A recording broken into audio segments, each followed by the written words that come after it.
At 11 o'clock on Sunday morning, Vietnamese time, the relief plane had landed at Saigon airport. For 2 hours, we waited on the tarmac for an unknown number of Vietnamese orphans to be brought to the plane. The delay was caused by the Vietnamese authorities, who at the last minute didn't want to let the children leave.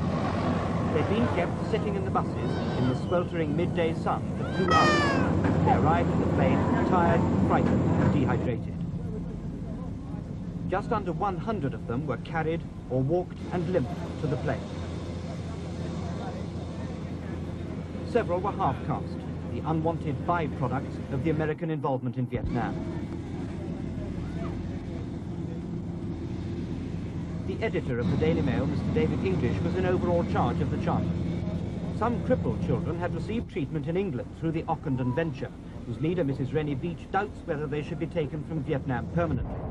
But because of the short-term risk, they... What's happened to this baby? It looks as if his head's been injured. No, it's one of the ones from one of the orphanages, and it's just got boils and it's got a very infected ear. But they've all got scabies and infection, and there's bronchitis. They all have quite a lot of bronchitis. It's like this in a lot of orphanages. Yes, yes. You only have to go into the orphanages, and the smell is terrible. They're all just lying around and fed out of one spoon, and they're just sort of lying on the floor in muck, really. Doctors and nurses from the Save the Children Fund turned the front of the plane into an intensive care unit. They were solely concerned with the in-flight comfort of the children. What's the condition of this baby? It's quite critical. It's suffering from a condition known as marasmus, which is sheer starvation. How old is it a boy or a girl? It's a boy. How old is he? He's about 8 months, I would think. About 8 months? 7 or 8 months. Yes. But I guess we haven't got any name on him at the moment.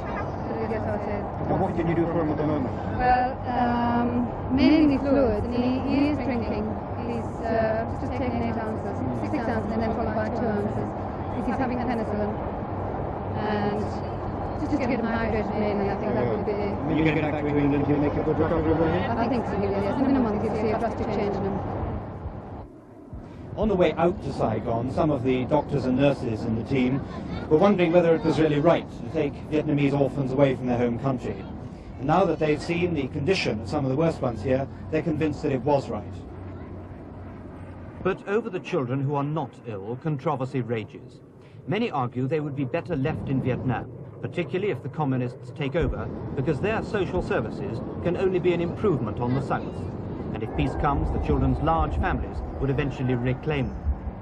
Others argue the Vietnamese families have been irrevocably scattered by the war, and that placing in a good new family, even if Christian and not Buddhist, must be better than life in an orphanage, however well run.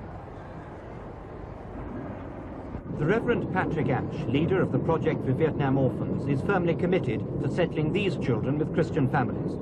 Most of the children in his care are under 2, and he claims to have enough adoptive parents for all of them. But groups like the Ockendon Venture feel the cultural change to England is too great. They have homes in Saigon for polio victims like Min, aged about 7, abandoned by her mother when she caught polio at 2. Careful treatment both in Vietnam and England means she can now walk. And if the situation stabilizes in Saigon, before long, she and many like her will go back to the country and culture that is their own. But as they arrived here in London, well wrapped up against the cold midnight air, that possibility really did seem half a world away. Into coaches then, to go first to be sorted out and given something to eat, and then on to hospital or to the Ockendon Venture homes in Surrey. It's here at Haslemere and in another home in Camberley that these orphans will be looked after until their future is decided. Most of them are too young to know what is happening, or too tired after 24 hours of travelling and getting to bed at 5 in the morning. Some already have their adoption arranged, but not all here. 4 will go to Belgium, 24 to France, and so far 9 to couples here in Britain. Others will stay on at the home, like these 5 little girls who were here once before for polio treatment. One day, maybe, they'll go back to Vietnam when life there is less violent. But despite the immediate high spirits, there are bound to be problems. This morning, the toys came out, and the slow process of readjustment, of teaching and learning new ways, started.